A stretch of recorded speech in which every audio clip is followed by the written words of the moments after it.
Volunteer যারা হলুদ আনন্দে আপনারা চলা নিচে নামেন,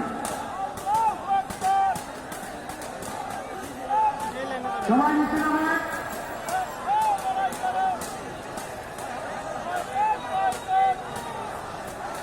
স্টেজের সিঁড়ি থেকে নিচে নামেন, স্টেজের সিঁড়ি থেকে নিচে নামেন। আমাদের স্বেচ্ছাসেবকদের যে সকল দায়িত্ব আছে হলুদ আনন্দের আলাদা আলাদা ভাগ করা আছে, আপনারা দয়া করে দায়িত্বগুলো পালন করার চেষ্টা করুন। আমাদের যারা স্বেচ্ছাসেবক ভাইয়েরা আছেন বেঞ্জিধারী, যে আপনারা নিচে নামেন, হলুদ আনন্দের যারা আছেন আপনারা সিঁড়ি নিচ থেকে দায়িত্ব পালন করেন, বাকিদেরকে অনুরোধ করেন নিচে আসার জন্য।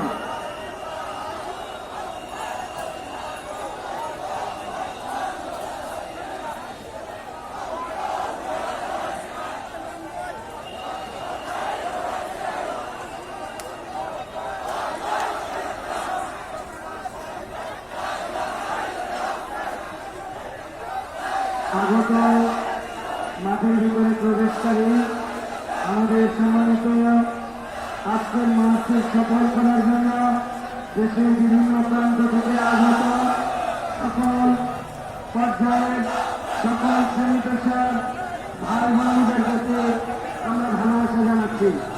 আপনারা ইতিমধ্যে জেনেছেন এই বাংলাদেশের ইতিহাসে এমন একটি গণজমায়েত ও এমন একটি মাঠ আজকে অনুষ্ঠিত হচ্ছে ঢাকা শহরের 5টি পয়েন্ট থেকে। এই মাঠ দুপুর 3টায় শুরু হয়ে এই মাঠ এসে জড়া হবে এই শহর দুর্দান। সুতরাং আমরা যারা আগে আগে অনেকে এসে পড়েছি এবং আমরা ভাবছি ওই মঞ্চ থেকে বক্তৃতা হবে, এই মঞ্চ থেকে আলাদা কোনো প্রোগ্রাম হবে, তাদেরকে আমরা জানিয়ে দিতে চাই আজকে মূলত লং মার্চ, আজকে মূলত মার্চ টু গাজা শিরোনামে রাস্তায় আমাদের মিছিল, এখানে এসে মিছিলগুলো একত্রিত হবে। এখানে মঞ্চ থেকে কোনো বক্তৃতা হবে না, মঞ্চ থেকে কেবল 2টি কার্যক্রম পরিচালিত হবে।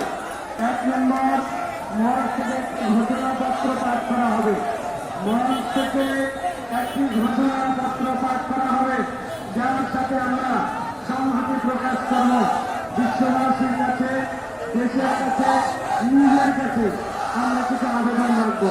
এরপরে আজকের এই ঐতিহাসিক Gaza long March two Gaza, long March for Gaza, আজকের সম্মানিত সভাপতি জাতীয় মসজিদ বাইতুল মোকাররমের খতিব হযরত মাওলানা আব্দুল মালিক সাহেব তার সমাপনী বক্তব্য এবং দোয়ার মাধ্যমে প্রোগ্রাম শেষ করবেন। এই মাঠ কেন্দ্রিক কোন বক্তৃতা, মাঠ কেন্দ্রিক কোন বক্তব্য আজকে হবে না।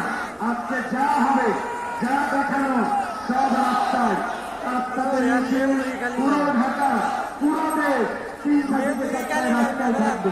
এখন যে মিছিলের স্রোতগুলি এসে এই মাঠে মিলিত হবে, কিন্তু আমরা যারা আগে আগে এসে পড়েছি আর ভাবছি যে সামনে থেকে আমরা এখানে প্রদর্শনী করব, এটা মূল প্রদর্শনীর জায়গা নয়, মূল প্রদর্শনী হবে রাস্তায়।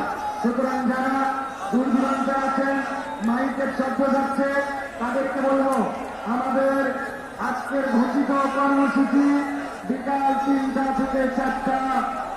আজকের এই মার্চ টু গাজা পুরা ঢাকা সহ পুরা